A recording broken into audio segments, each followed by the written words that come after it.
Diz assim a palavra do nosso Deus, Romanos, capítulo 1, versículo 1 ao versículo 7. Paulo, servo de Cristo Jesus, chamado para ser apóstolo, separado para o evangelho de Deus, o qual, ou seja, o evangelho, foi prometido por ele de antemão, por meio dos seus profetas, nas Escrituras Sagradas. O Evangelho é acerca de seu filho, que, como homem, era descendente de Davi, e, mediante ao Espírito de Santidade, foi declarado Filho de Deus com poder, pela ressurreição dentre os mortos, Jesus Cristo, nosso Senhor. Por meio dele e por causa do seu nome, recebemos graça e apostolado para chamar dentre todas as nações um povo para a obediência que vem da fé, ou que vem pela fé. E vocês, romanos, chineses, brasileiros, também estão entre os chamados para pertencerem a Jesus Cristo. A todos os que estão no Brasil, em Roma, são amados de Deus e chamados para serem santos. A vocês, graça e paz, da parte de Deus, nosso Pai, e do Senhor Jesus Cristo. Nós estamos diante de o maior tratado teológico já escrito na história da humanidade. Não é um resumo que nós podemos deixar de colocar onde ele deve ser posto. Para que os irmãos se entendam, o grande Agostinho, Wesley, Martinho Lutero e muitos outros converteram-se ouvindo estudos em Romanos. Irineu de Lyon atacou os hereges, defendendo a fé a partir de Romanos. E tantos outros gigantes da fé cristã. No entanto, há algumas décadas, foi levantado um debate sobre e acerca de que seria o livro de Romanos, o que nós lançamos mão agora. Há quem diga que esse é um livro somente eclesiástico, medidas que devem ser tomadas na igreja. Outros dizem, não. Esse é um livro soteriológico, é um livro da doutrina da salvação. E há aqueles que, assim como eu, têm defendido, este é um livro eclesiológico por causa da doutrina da salvação. E eu espero que, ao longo de muitos meses, anos, eu não sei quando eu vou terminar isso, eu espero que os irmãos pensem assim como eu. Me deixe por alguns minutos, tentar explicar o que acontecia em Roma. Roma dos imperadores. Nós estamos num período aqui, aonde Nero já está no poder, mas nem sempre foi assim. É importante você conhecer outro imperador de Roma para entender Romanos. O nome dele era Cláudio. Foi um imperador muito importante. Mais ou menos no ano 48, ele expulsou todos os judeus de Roma. Mandou que fossem embora, porque havia uma discussão em Roma sobre um tal de Crestos. A maioria dos estudiosos entendem que isso é uma corruptela, ou seja, escreveram o nome errado de um Cristo. No Brasil você conhece isso com outro nome, telefone sem fio, ok? O que aconteceu? Haviam muitos cristãos em Roma, e haviam muitos judeus em Roma, e os cristãos ficavam falando que um tal de Cristo, Jesus era um tal de Cristo, que era o Messias, e o pessoal de Roma não entendia muito bem hebraico, nem aramaico. Ou seja, começou vamos dizer assim, um telefone sem fio, e o Cláudio falou, tá muita bagunça, tá muita briga, quem é judeu, volte para sua casa, não quero mais ninguém aqui. Bem próximo do que o Donald Trump fez agora, mas o Donald Trump fez isso com criminosos. É só para que os irmãos entendam. Por que é importante você saber isso? É importante porque senão você não entende Romanos. Só por causa disso. O problema entre judeus e gentios é o que faz você entender o livro de Romanos ou não. O que aconteceu? Quando Cláudio expulsou todos os judeus de Roma, ficaram só os gentios, aqueles que não eram judeus, o crescimento dos gentios foi muito grande. Quando chegou no ano 54, ele morreu. Outro imperador assumiu e tirou. Os judeus puderam voltar para Roma. O que aconteceu quando os judeus voltaram? 10 anos depois, um problema sério. Deixa eu explicar o que aconteceu. O cara que era judeu falava assim, não pode comer porco. O outro dizia, pode comer porco sim. Só que quem estava defendendo que podia comer porco já era a maioria, porque os judeus tinham saído de Roma. A voz mais alta na igreja agora era a voz dos gentios, porque não tinham judeus mais. Então, os que os gentios falavam, praticamente eles ganhavam no grito. Mas quando os judeus voltaram para Roma, a igreja passou por um momento dificílimo, onde judeus queriam uma coisa, gentios outra. E tinha um problema maior do que esse, não tinha pastor. Não tinha pastor. O que acontece, então, numa igreja com problemas teológicos graves, aonde não tem pastor? Nós não sabemos quem plantou a igreja de Roma. Ninguém sabe disso até hoje. A gente tem certeza que Paulo e Pedro não foram. Temos convicção disso. A melhor hipótese, eu não tenho tempo de falar de todas as hipóteses que eu conheço, mas a melhor hipótese que eu já vi lembra do dia de Pentecostes, lá em Atos 2, aonde haviam muitas nações ouvindo a pregação de Pedro? O que a maioria dos irmãos acreditam? Lá em Pentecostes, Pedro pregou, 3.000 almas se renderam a Jesus, e entre eles haviam romanos. Os romanos voltaram da festa de Jerusalém para casa, e quando chegaram em casa, imagina, rapaz, eu ouvi uma pregação lá em Jerusalém, que Jesus que morreu na cruz perdoa pecados. Aí começou um contar para o outro, a igreja cresceu em Roma, e cresceu sem um pastor. Agora, por que é que essa carta foi escrita? Ok, essa carta vai ser escrita provavelmente da cidade de Corinto, Acaia. Paulo agora foi liberto ou livre da prisão de Éfeso. E quando ele sai da prisão de Éfeso, ele tem uma coisa no seu coração. Eu quero ir pregar na Espanha. E os irmãos que conhecem bem o mapa, Jerusalém está aqui, Éfeso está aqui na Turquia e Roma está aqui do outro lado. Aí, ok, Roma está aqui, mas a Espanha está lá. Como que o cara sai daqui para ir lá para a Espanha? Ele precisa fazer todo um caminho. Ok, Paulo junta arrecadações, o irmão Vinícius já pregou sobre isso na igreja. Se você estava na igreja, você ouviu. Paulo junta arrecadações, dinheiro, gente, cesta básica, esse tipo de coisa. E para levar para a igreja de Jerusalém. Tinha fome lá, o pessoal estava passando necessidade terrível.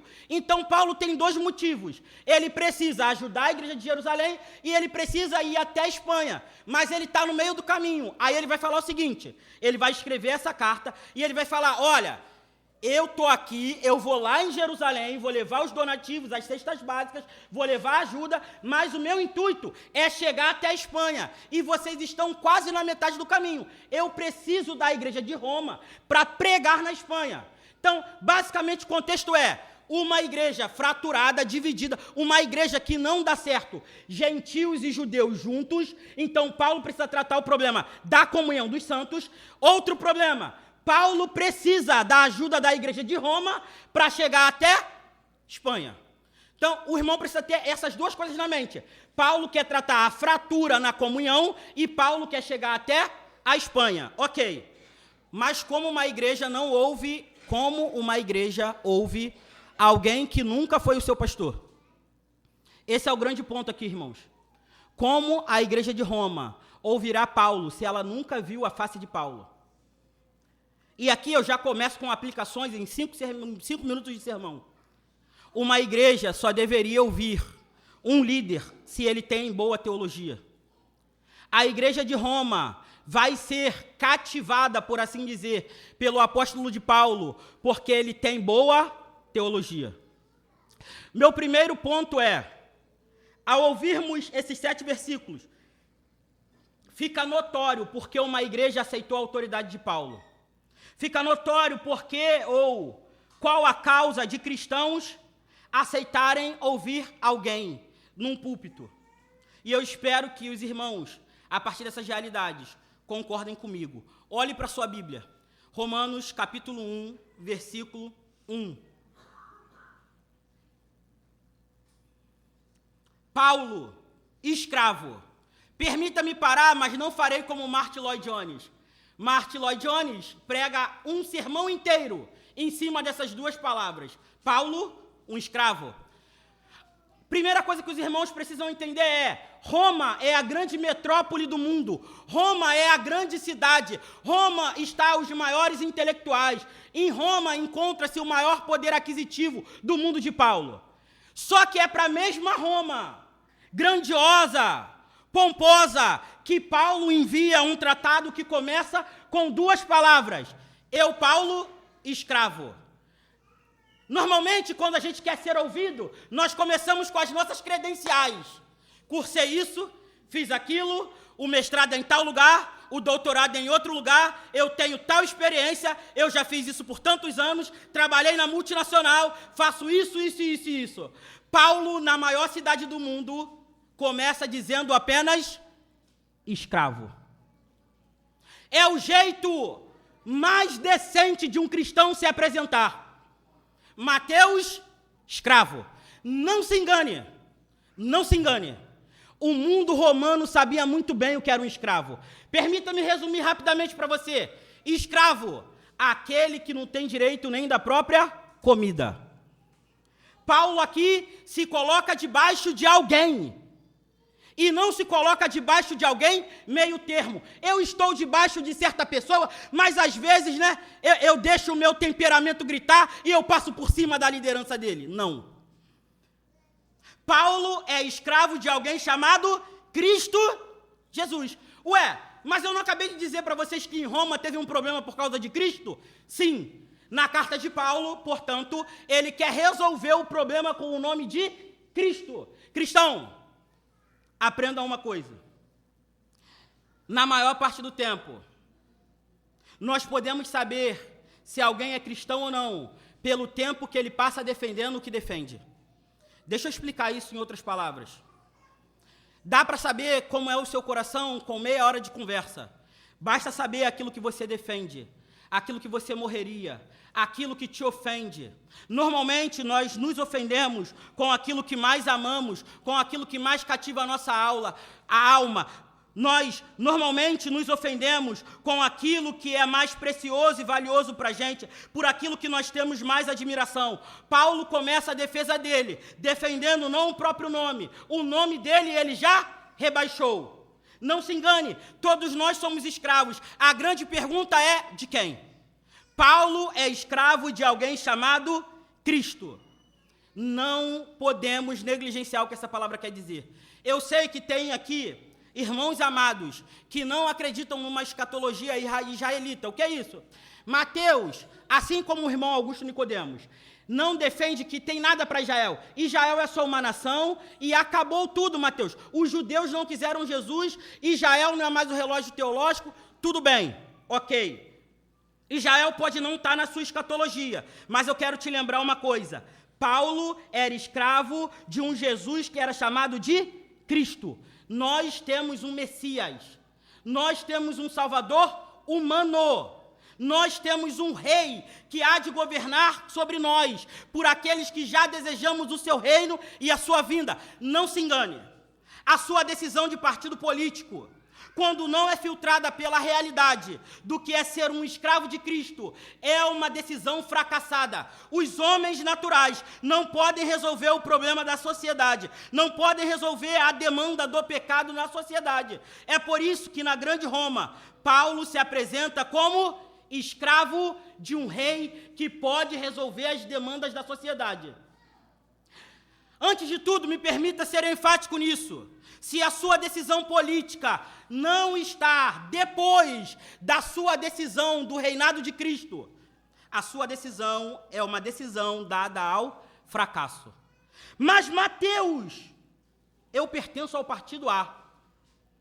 Não, Mateus, eu pertenço ao partido B. Não importa se você está do lado A ou do lado B. Se a sua primeira confiança não está no reinado de Cristo, você irá de mal a pior.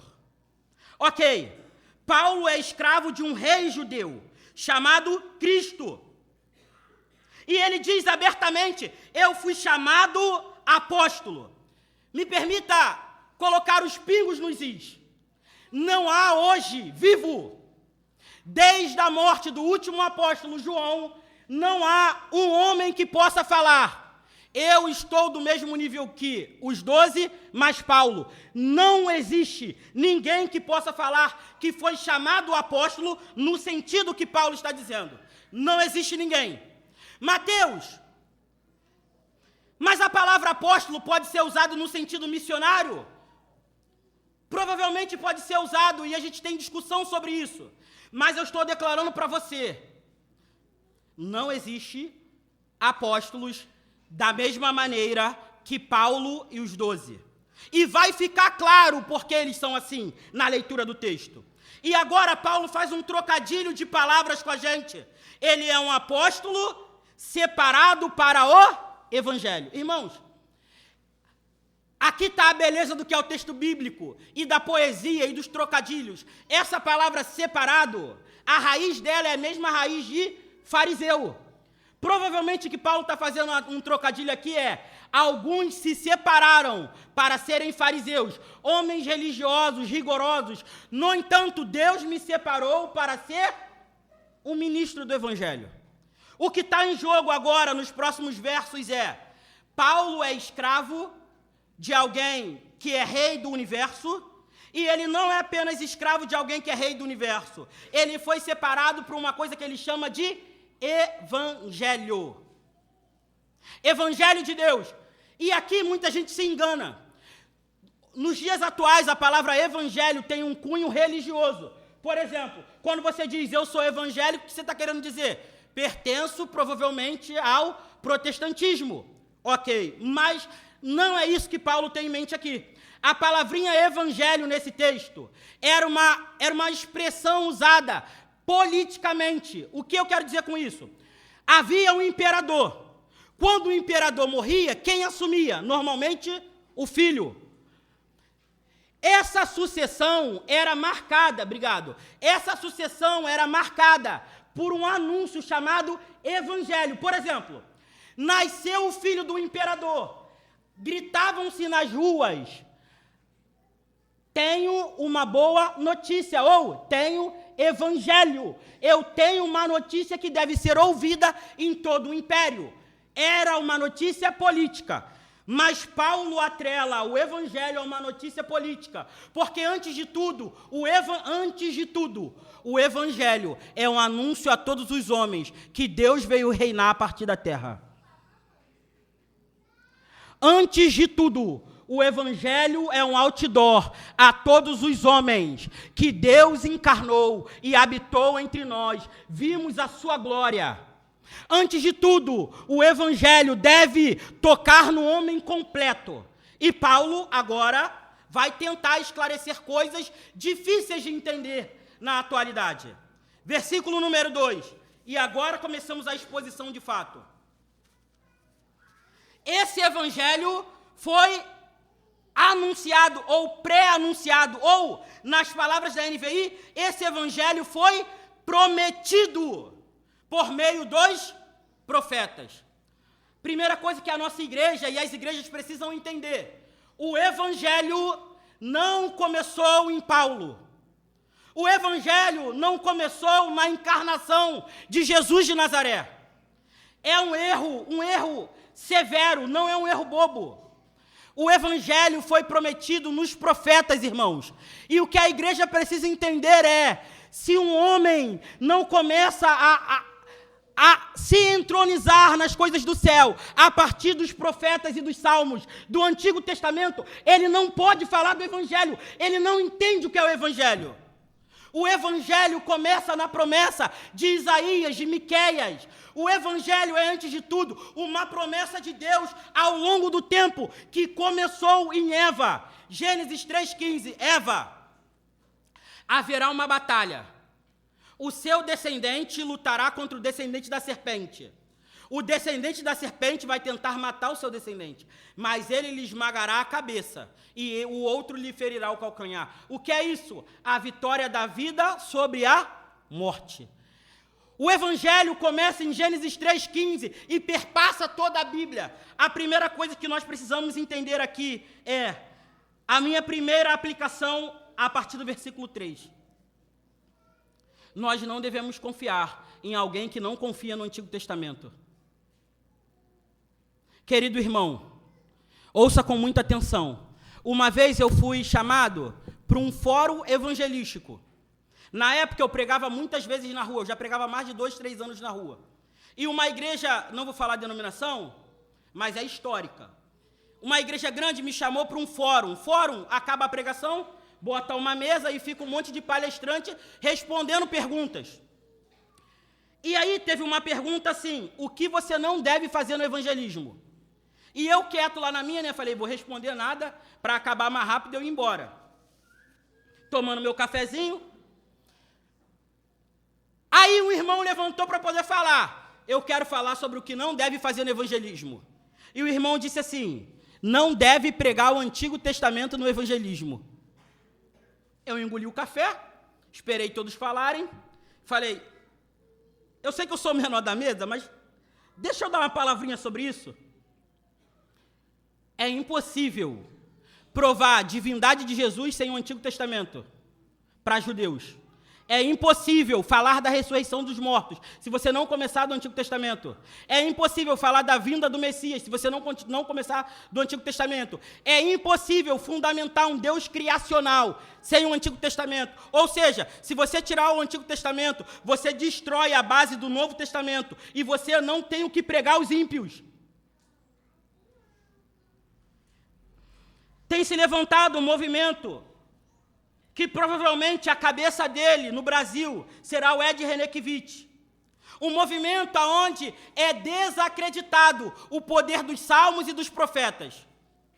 Esse, irmãos, com muito temor em Deus, é um movimento maligno, um movimento que não confia no poder das sagradas escrituras, como Paulo vai te dizer. Versículo 2, o evangelho prometido através dos profetas nas sagradas letras.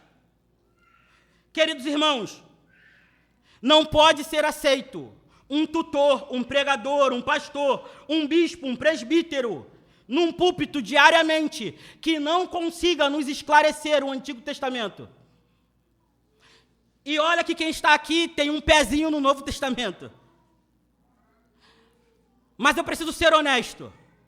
Paulo fundamenta a sua pregação do Cristo e do Evangelho no Antigo Testamento. Portanto, tenhamos o máximo de cuidado possível, pois aqueles que não acreditam no Antigo Testamento, logo vão deixar de acreditar no Novo Testamento, logo vão deixar de acreditar no poder das Escrituras, e logo irão falar das suas experiências particulares no púlpito. O aconselhamento não vai ser mais do que com muito respeito, com uma parcela de terapia. Logo você irá recorrer a algum irmão, pedindo conforto para os seus pecados, e o Salmo 103 não será lido. Ó Senhor, Tu és grande em misericórdia, Tua misericórdia dura para sempre. O Senhor não fica irado para sempre, assim como o Ocidente é longe do Oriente, o Senhor afasta os nossos pecados. Nada disso será lido mais nas igrejas. Não se engane, se não voltarmos a atenção às sagradas letras, como está em Romanos 1, teremos graves problemas na igreja. Mas Mateus, me fale sobre o que é o Evangelho, versículo 3. O que é o Evangelho? O Evangelho é acerca do seu Filho. Irmãos, eu não me canso de falar, e eu espero que eu não me canse nunca. O Evangelho é sobre uma pessoa e sua obra, e não sobre o que podemos obter. Seja uma boa família, um bom carro, seja uma melhor casa, seja um aluguel melhorado, seja uma boa viagem, seja a cura da enfermidade. O Evangelho não é sobre isso, meus irmãos. O Evangelho é sobre uma pessoa que encarnou para resolver o problema do nosso pecado. O Evangelho é sobre o seu Filho, o Filho de Deus. Agora perceba uma coisa. O Filho de Deus, segundo a natureza terrena, é filho de Davi, ou segundo a carne. Olhe para o seu versículo 3. Permita-me ler na NVI. acerca do seu filho, que como homem, o Filho de Deus era homem e era descendente de Davi. Irmãos, me permita fazer uma leitura breve, sobre algumas heresias que não ficaram no passado, mas chegaram até nós hoje. Docetismo acreditava que Cristo não tinha aparência, não aparência física, Cristo era só um espírito. Gnosticismo, Cristo não podia ter carne, por quê? Porque a carne era má. Aí você me pergunta, Mateus, por que é importante eu saber o que é gnosticismo? Deixa eu te explicar o que é gnosticismo. A frase que perpassou o gnosticismo até os dias de hoje, sabe qual que é? Deus não se importa com o que você faz. Deus se importa com o seu coração. Sabe de onde surgiu isso? Da ideia que a matéria é má. Se a matéria é má, pode prostituição. Se a matéria é má, você pode fazer o que quiser com o seu corpo. Se a matéria é má, Deus não se importa com os seus atos. Deus se importa só com o seu coração. E é isso que tem sido pregado nas igrejas hoje. Tudo bem um palavrão aqui a colar, uma clicada na pornografia aqui. Tudo bem tratar sua esposa hoje e amanhã. Tudo bem ser desonesto nos seus negócios. Tudo bem fazer uma fofoca aqui e ali. Tudo bem não ser misericordioso quando deveria. Tudo bem não ser generoso com aquele que não necessita. Porque, afinal de contas, Deus se importa com o nosso coração. Deus não se importa com o que a gente faz. Mais uma heresia. E eu paro nessa. Nestorianismo. Nestorianismo foi uma heresia que surgiu para misturar Cristo homem e Cristo Deus de uma maneira completamente louca, muito próximo do que é o eutiquismo. Mateus, por que eu preciso saber o que é isso? Se Jesus não é homem, ele não pôde morrer no seu lugar. Era necessário outro homem morrer. Se Jesus não é Deus, preste atenção, se Jesus não é homem, ele não poderia morrer no seu lugar. Se Jesus não é Deus, os seus pecados não foram perdoados eternamente. Pare e pensa comigo. E eu estou com Paul Washer nessa. Se você pecou e ofendeu a um Deus eterno, uma santidade eterna, qual é o castigo que uma ofensa eterna merece? Castigo eterno. Se Jesus só era homem e ele morreu por você, ele só pagou os seus pecados até aquela data. Mas se Jesus era Deus, Deus homem, ele pode pagar pecados eternos. Paulo continua, filho de Davi segundo a carne. No entanto, versículo 4, ele foi declarado. Os irmãos precisam gravar essa palavra no próprio coração.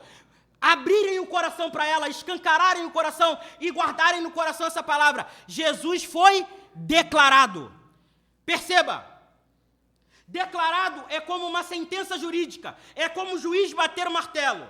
Suponhamos que eu seja acusado de algum roubo ou coisa do tipo, e que diante do juiz esteja sendo julgada a minha causa, mas eu sou inocente.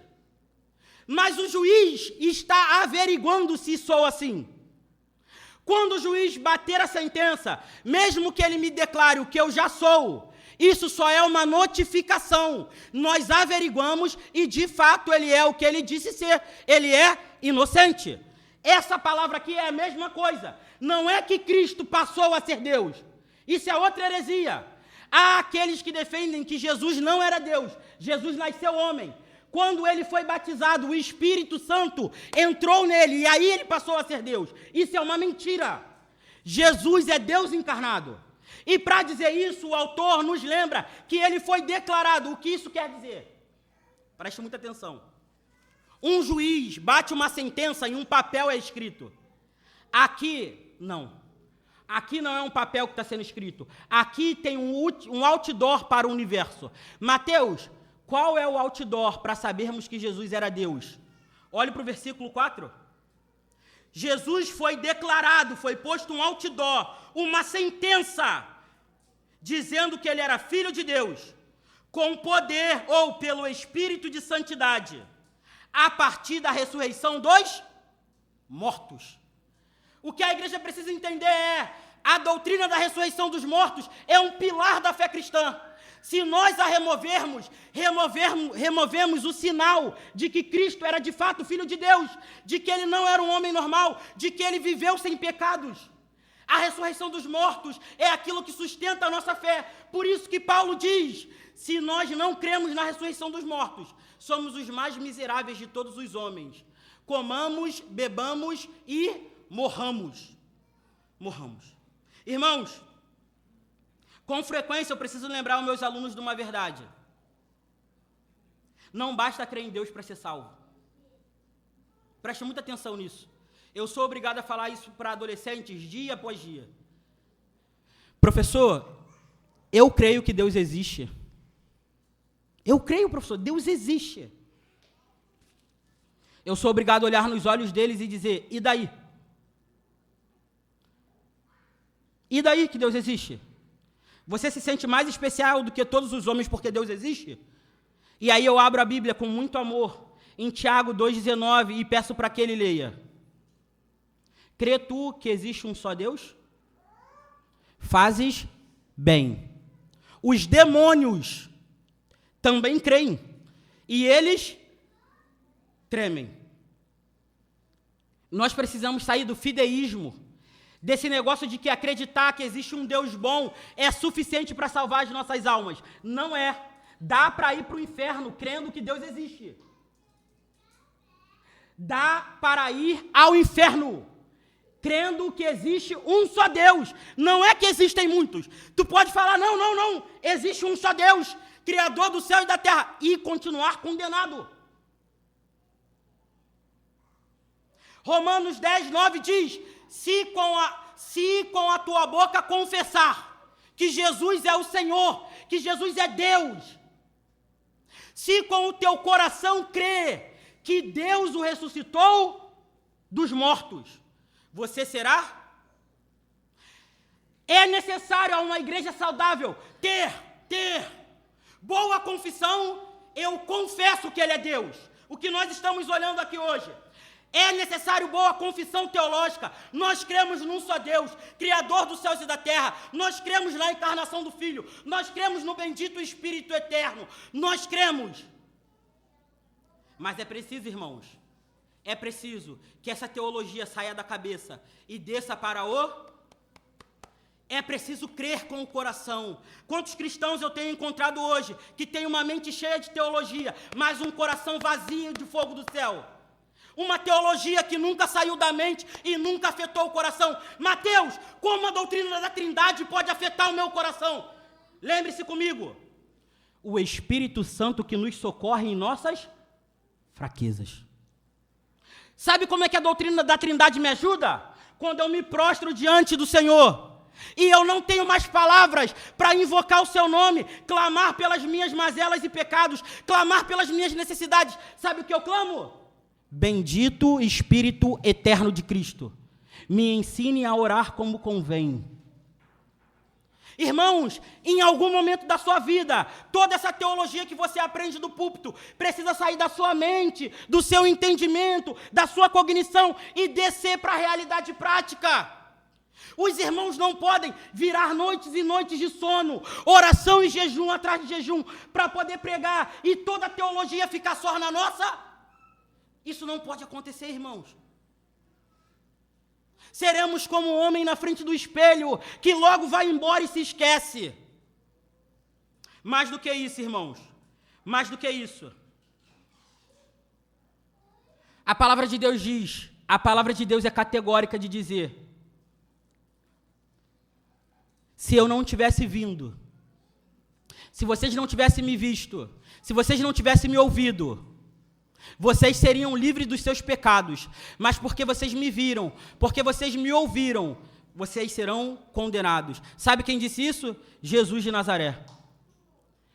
Irmãos, o esclarecimento traz salvação, mas também traz condenação. A igreja precisa ficar atenta a essas duas realidades. Ok, Paulo caminha para o versículo 5. Paulo diz que através desse evangelho, que é sobre a morte e a ressurreição de Jesus. Deixa eu fazer uma nota de rodapé, antes de eu avançar. Sexta-feira eu estava num sepultamento. Pedi auxílio ao pastor, falei, pastor, me socorre, pelo amor de Deus. Como é que fala? Estou acostumado a pregar em igreja, pregar em rua. Se eu precisar falar, como é que fala, pastor? Me ensina. Desculpa te interromper aí, mas me ensina. O pastor foi me dando, né? Cada detalhe. Ó, Mateus, se isso aqui acontecer, tu faz isso. Se isso aqui acontecer, tu faz isso. Ó, na hora de falar, lembra desse texto. E eu, não, me manda mais texto aí, para eu poder... Meu irmão, me manda texto aí, pelo amor de Deus. Aí ele me mandou texto, eu fiquei com aquilo na cabeça, né? Fiquei com aquilo no coração, meu Deus do céu. Nervoso. Falei, meu Deus, o que vai ser de mim? Ok. Fomos lá e pregamos. Depois um pastor tomou a palavra. Irmãos, um fiasco completo. Nada do evangelho. Nada sobre o que nós estamos lendo. O evangelho é sobre o Filho de Deus. Aquele que venceu. Irmãos, o que alguém precisa ouvir no cemitério? Que Jesus venceu a... Se alguém prega no cemitério e não fala que Jesus venceu a morte, que consolação tem para quem está ouvindo? Eu quero lembrar-los, irmãos, que Jesus, como está em Romanos 1,4, Jesus venceu a morte. E é por isso que nós estamos no culto de ceia, porque nós cremos 2000 anos depois que a morte foi vencida pelo homem da Galileia. Essa igreja está assim hoje, no dia de hoje, porque todos nós temos a mesma fé. Que fé é essa? Que um homem pagou os nossos pecados. Mas Paulo avança, versículo 5.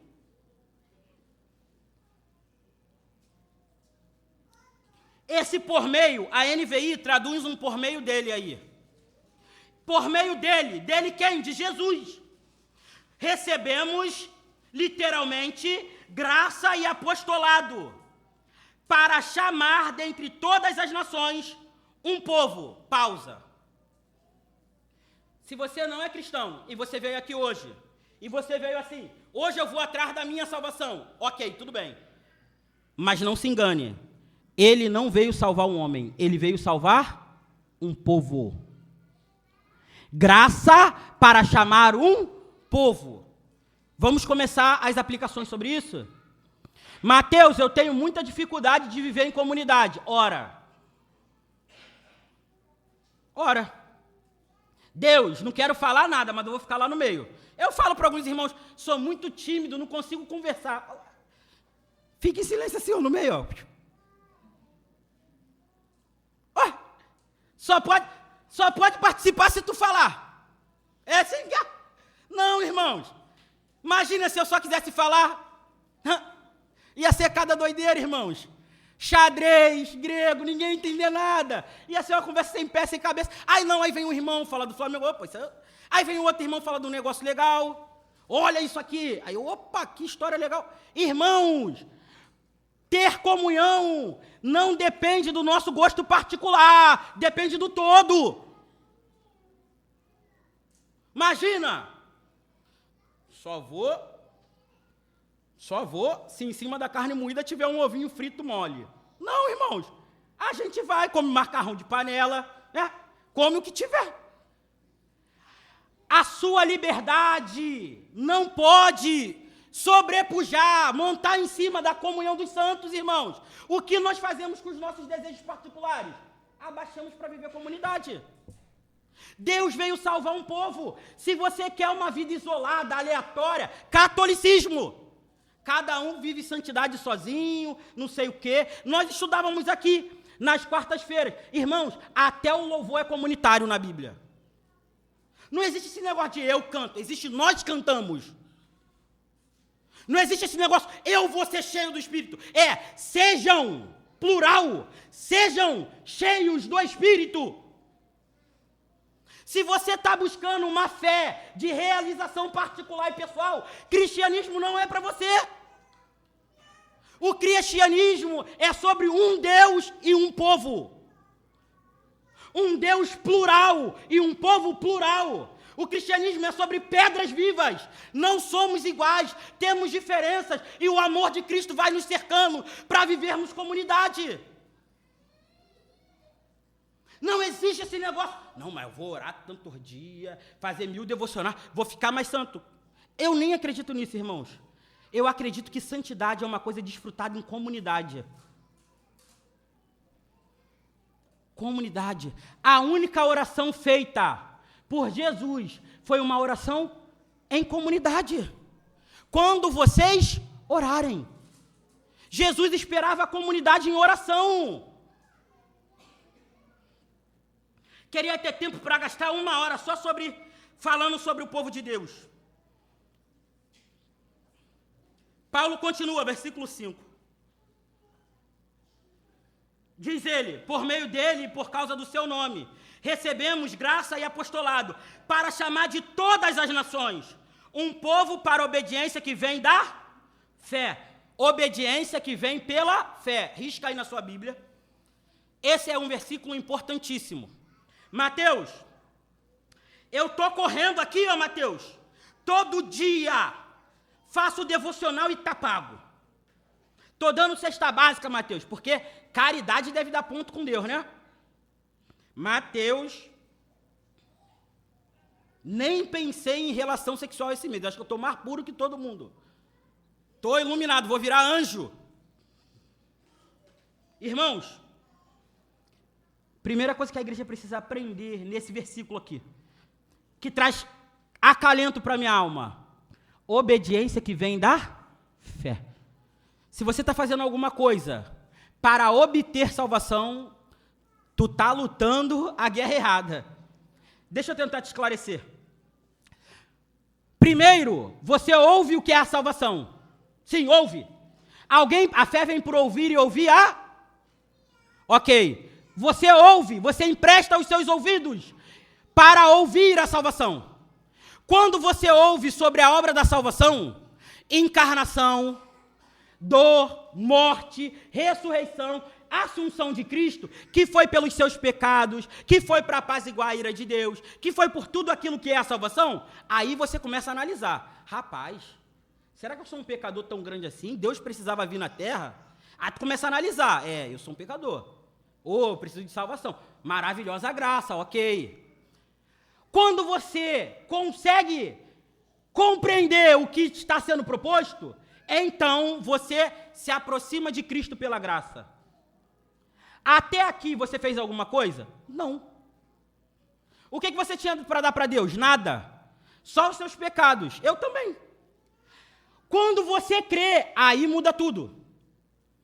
Mateus, eu criei, Jesus morreu por mim. Eu era um pecador tão grande que Deus, homem, precisava morrer. Quando você fala assim, eu creio, aí começa o negócio. Agora você precisa dar frutos. Obediência que vem da fé. Irmãos, quando a gente prega salvação pela graça, somente pela fé, a gente não está falando que não tem obras. A gente está falando que você não pode pagar. E que Jesus pagou. E a gente está falando que depois disso tem uma realidade. A realidade é, a fé verdadeira produz obra. A fé verdadeira não tem... Irmãos, vamos lá. Exemplo para todo mundo entender. Eu acho que eu estou olhando para a carinha de vocês, eu acho que eu não estou me fazendo entendido. Eu venho aqui, culto à noite, cheio. Eu amo a Carol. Carol é a mulher da minha vida. Isso e aquilo. Né? Não vou falar um poema aqui que eu fiz para ela, que ela vai ficar com vergonha. Carol é tudo, e não sei o quê. Aí, ok, amanhã, Mateus bateu na Carol. O que você vai falar para mim? Esse amor é pirata, Mateus. Que amor todo é esse, Mateus? É a mesma coisa com Jesus, irmãos. Eu amo a Cristo. Eu entendi, a salvação foi por mim. Aí, no outro dia, tu bate em Jesus? Não. No outro dia, obediência que vem da... Ele me deu fé, agora eu consigo obedecer. Agora eu consigo me relacionar corretamente. A palavrinha fé não traz a ideia só de algo sendo depositado. Peguei o copo, joguei água dentro. Isso é depositar água dentro de algo. A palavra fé não significa só que você depositou a sua esperança em Jesus, não. a palavra fé significa relacionamento também. Ou seja, obediência, ele é o seu Senhor. Como nós vimos, Paulo começa com a palavra escravo. Existe um relacionamento, ele é maior do que eu, e ele decidiu me chamar de amigo. Mas existe uma hierarquia, existe um relacionamento, e esse relacionamento deve haver obediência. Eu consegui ser claro para os irmãos? Ok, vamos caminhar mais à frente. Por meio dele, estou no versículo 5, por meio dele, por causa do seu nome, recebemos graça e apostolado, para chamar dentre todas as nações um povo para a obediência que vem pela...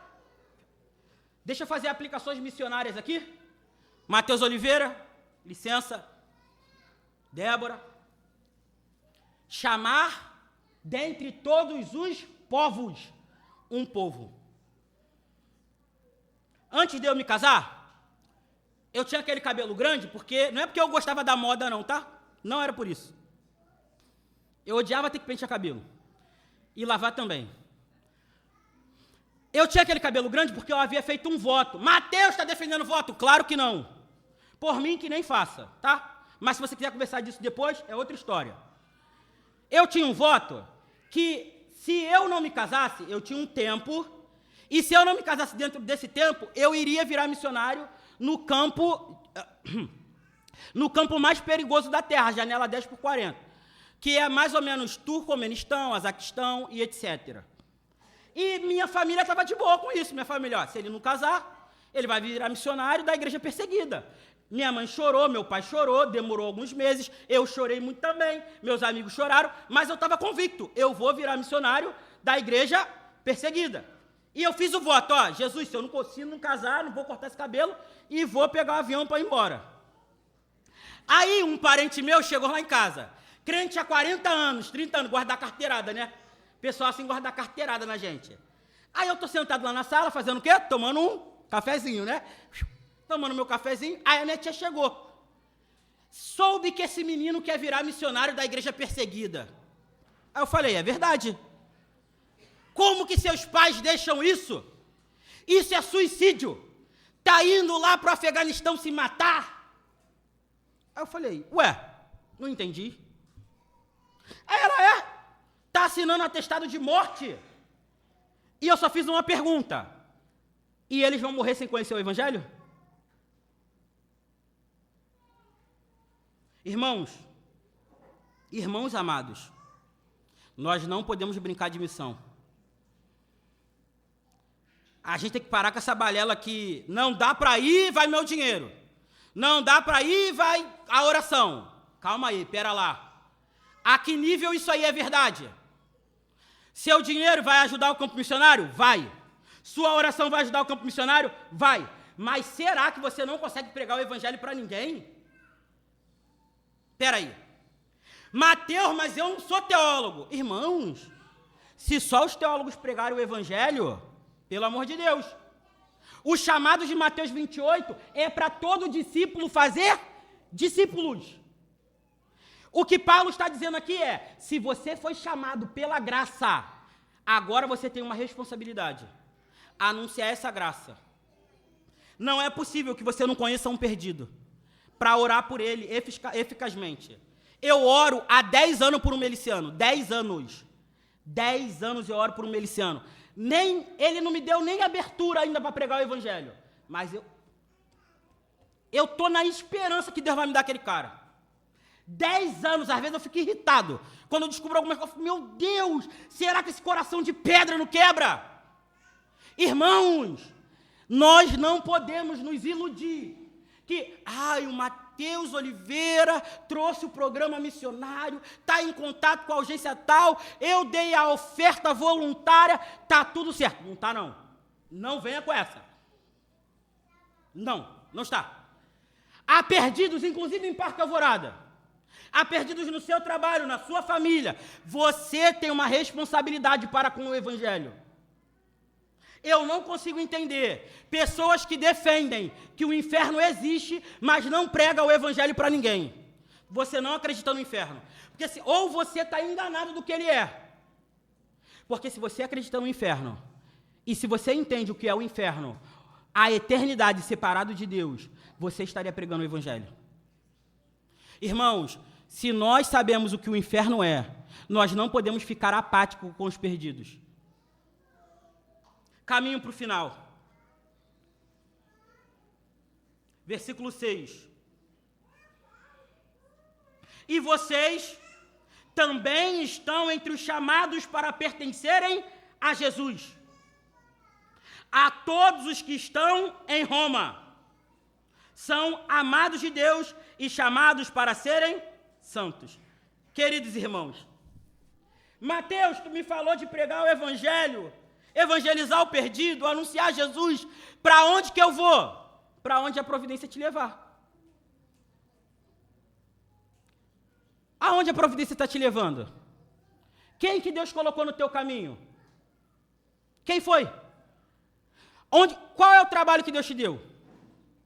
No seu final de semana, você gasta o seu tempo com quem? Com o quê?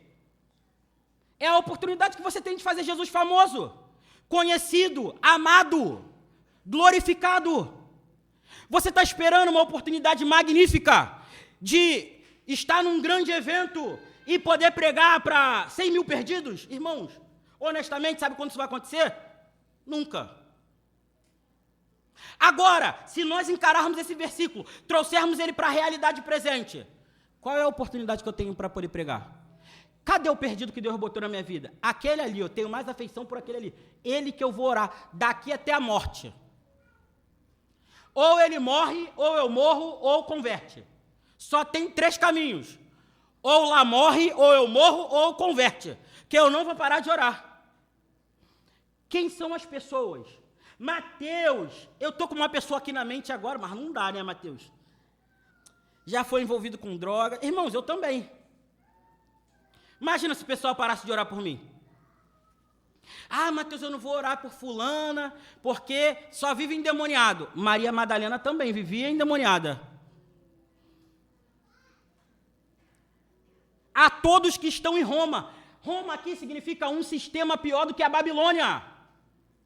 Não importa aonde esteja o seu perdido, não importa quem seja o seu perdido, o que nós devemos fazer é não desistir, porque o poder está no Evangelho. Se nós formos fiéis à pregação do Evangelho, Deus pode fazer tudo. Mas nós precisamos de uma coisa, irmãos: sermos fiéis à pregação do Evangelho. E aqui, eu quero fazer perguntas honestas para vocês. Vira e mexe, de tempo em tempo eu sou confrontado. Mateus, será que você não é muito duro? Mateus, será que tu não desce muito cajado?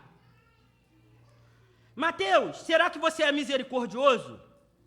Mateus, será que não tem textos mais leves para você pregar?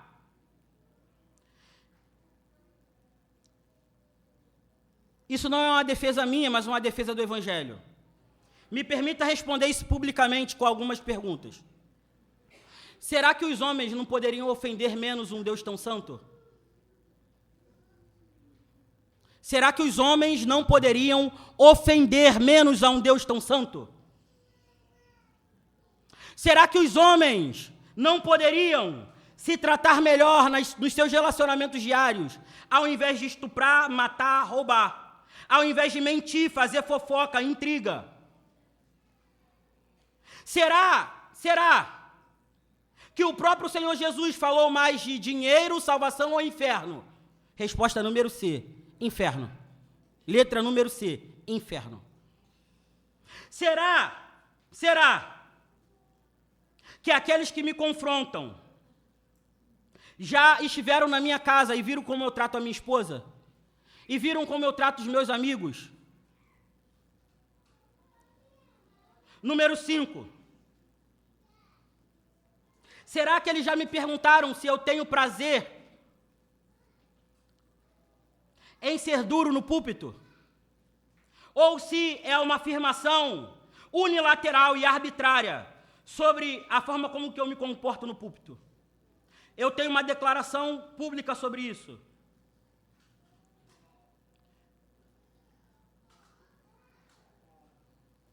não tenho ambição nenhuma em falar repetidas vezes da palavra do Senhor, em público, num púlpito.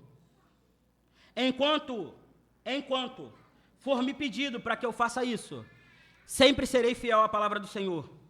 Número 2, enquanto os homens ofenderem um Deus tão santo quanto o meu, eu espero que eles não se importem de ser ofendidos com a verdade de que eles são. Caluniadores, blasfemos, soberbos, altivos, inimigos de Deus, amigos dos prazeres carnais, desobedientes de pai e mãe, ingratos, inafeiçoados, corruptos, avarentos, ingratos, mais amigos dos prazeres do que amigos de Deus. Enquanto os homens ao meu redor amarem mais esse mundo e o diabo, continuarei falando como estou. Por último, termino com uma pergunta sincera.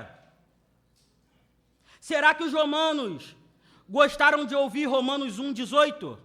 Portanto, a ira de Deus se revela do céu contra toda impiedade e injustiça dos homens.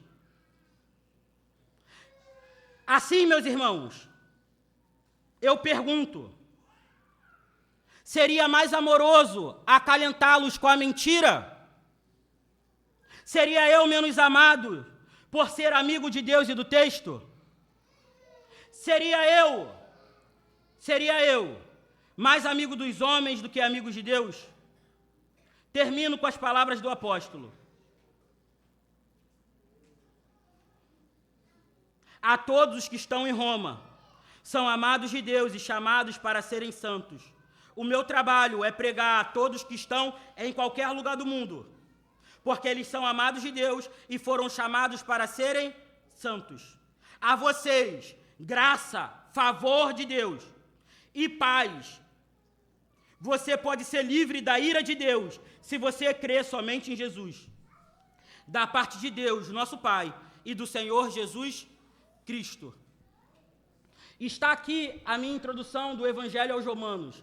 O Evangelho aos Romanos prova porque Paulo era apóstolo e o Zé da esquina não é. O Evangelho aos Romanos prova o que é um pastor escrevendo 7 linhas. Eu espero, irmãos, que a gente não sucumba a achar que uma igreja amorosa é uma igreja que sempre tem palavras para afagar o nosso ego. E não um evangelho simples como o evangelho aos Romanos. Feche seus olhos, vamos ao Senhor em oração e passarei a palavra para o pastor. Ó Deus, 7 versículos, e a nossa alma quase salta dos ossos. Por favor, ó Deus, conforme a tua boa mão e a tua graça, venha ao